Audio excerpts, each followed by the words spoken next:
If a man divorces his wife, and she leaves him and marries another man, should he return to her again? Would not the land be completely defiled? But you have lived as a prostitute with many lovers. Would you now return to me? Declares the Lord. Look up to the barren heights and see, is there any place where you have not been ravished?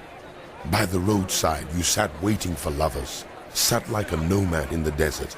You have defiled the land with your prostitution and wickedness.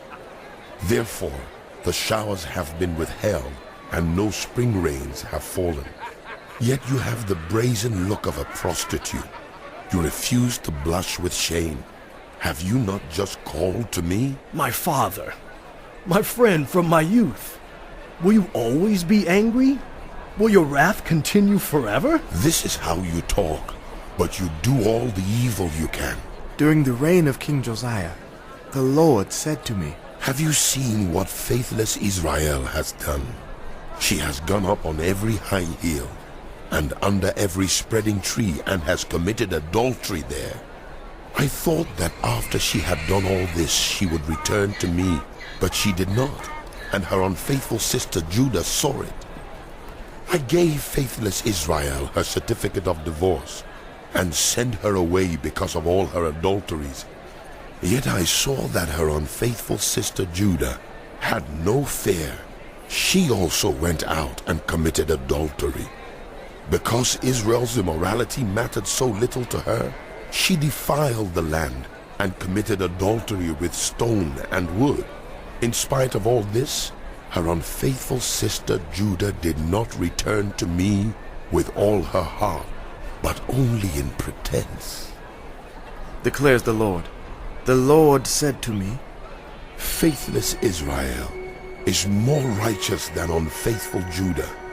Go, proclaim this message toward the north. Return, faithless Israel, declares the Lord. I will frown on you no longer, for I am faithful, declares the Lord. I will not be angry forever, only acknowledge your guilt. You have rebelled against the Lord your God. You have scattered your favors to foreign gods under every spreading tree and have not obeyed me, declares the Lord. Return, faithless people, declares the Lord. For I am your husband. I will choose you, one from a town and two from a clan, and bring you to Zion. Then I will give you shepherds after my own heart, who will lead you with knowledge and understanding. In those days, when your numbers have increased greatly in the land, declares the Lord, people will no longer say, the Ark of the Covenant of the Lord. It will never enter their minds or be remembered. It will not be missed, nor will another one be made. At that time they will call Jerusalem the throne of the Lord, and all nations will gather in Jerusalem to honor the name of the Lord. No longer will they follow the stubbornness of their evil hearts. In those days the house of Judah will join the house of Israel, and together they will come from a northern land to the land I gave your ancestors as an inheritance.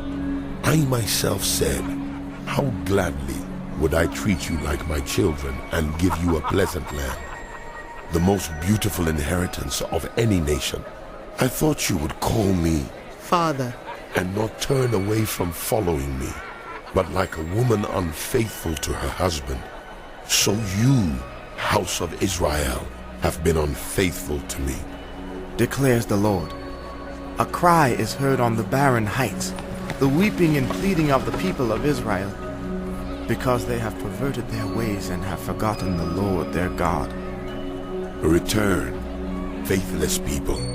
I will cure you of backsliding. yes, we will come to you, for you are the Lord our God. Surely the idolatrous commotion on the hills and mountains is a deception. Surely in the Lord our God is the salvation of Israel. From our youth, shameful gods have consumed the fruits of our ancestors' labor, their flocks and herds, their sons and daughters. Let us lie down in our shame, and let our disgrace cover us. We have sinned against the Lord our God, both we and our ancestors. From our youth till this day, we have not obeyed the Lord our God.